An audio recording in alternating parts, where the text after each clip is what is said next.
Jadi untuk pinjaman MSI, nah, itu dia tidak membutuhkan persetujuan DPR.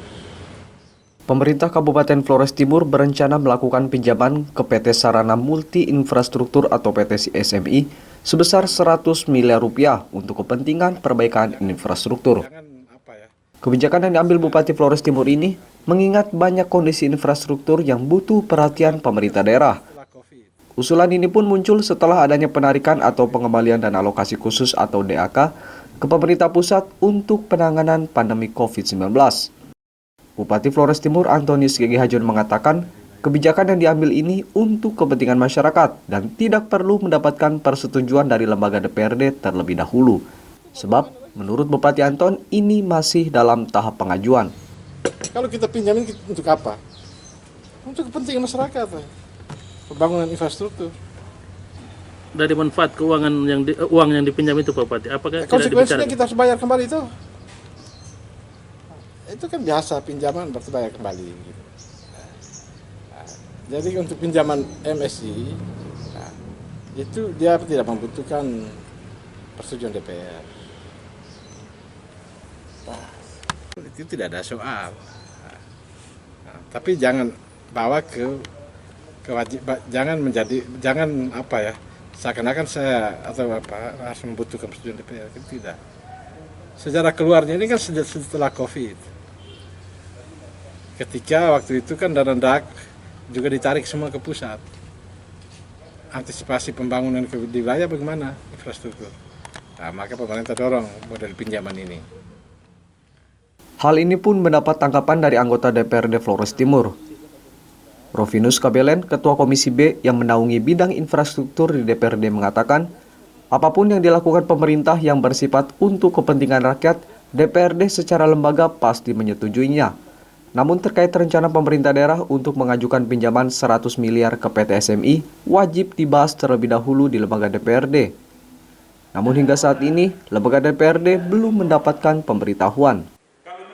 Rovin juga mengatakan, Bupati harus lebih banyak lagi membaca aturan terkait regulasi pinjaman daerah. Karena pengembalian pinjaman itu, pada saatnya nanti dia potong langsung DAU kita di pusat, ya, maka tentu dia sudah mengurangi ada sekian persen DAU kita untuk menutup pinjam, maka sekian persen pembiayaan pembangunan daerah ini yang bersumber dari DAU itu sudah pasti dia penghilang, ya, karena sudah dipotong di pusat. Nah, satu argumentasi berpikir saya sederhana.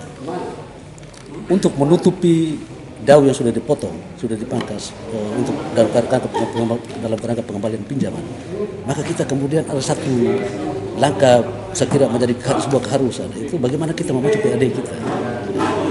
Ketika DAU dipotong, maka kita harus memacu PAD kita untuk bisa menutup ini pembiayaan itu.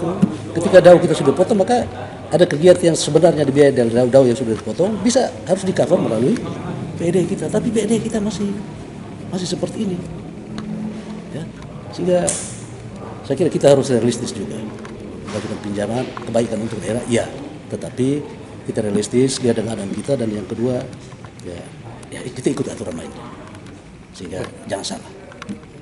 Bagaimana Bapak?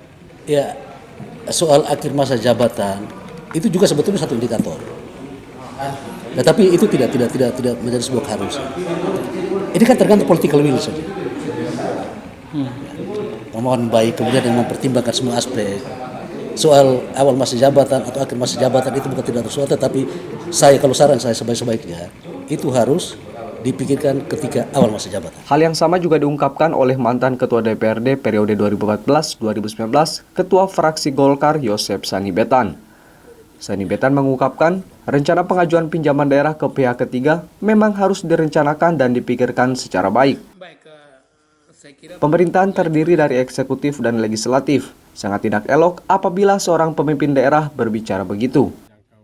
Yosep Sani juga mengatakan, Bupati jangan membuat kegaduhan politik. Dan untuk Kabupaten Flores Timur, saya kira saya sudah membaca secara baik persyaratan-persyaratan yang ada di dalam ketentuan itu, dan saya kira ketika disandingkan persyaratan yang ada dengan kondisi daerah yang ada, baik dari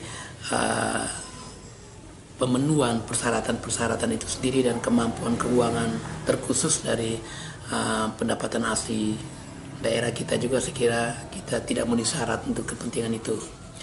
Oleh karena itu saya berharap bahwa jika pemerintah berkali-kali juga harus jujur bahwa langkah-langkah ini baik untuk ke depan, tapi ketika disandingkan dengan kondisi daerah itu tidak memenuhi syarat untuk bisa kita lakukan. Tapi kita berpikir untuk pada waktu-waktu mendatang atau ada pemerintahan-pemerintahan pada periode berikutnya sudah mulai mendiskusikan tentang kemungkinan-kemungkinan untuk ini. Baik, saya kira bahwa pengajuan itu mungkin untuk pengajuan, tapi saya yakin sekali bahwa tentu pengajuan tidak disertai dengan seluruh berkas-berkas persyaratan yang ada. Soal pengajuannya surat untuk pengajuan, saya kira ya sah-sah saja pemerintah mengajukan. Kemudian itu diverifikasi lebih lanjut tentang persyaratan-persyaratan yang ada. Oleh karena itu, saya memastikan bahwa ketika itu diverifikasi dan persyaratan, tentu Kabupaten Flores Timur ya tidak cukup memenuhi persyaratan untuk kita melakukan pinjaman untuk saat ini. Adam Betan, kontributor Flores Timur, Clemens Funit, AFB TV.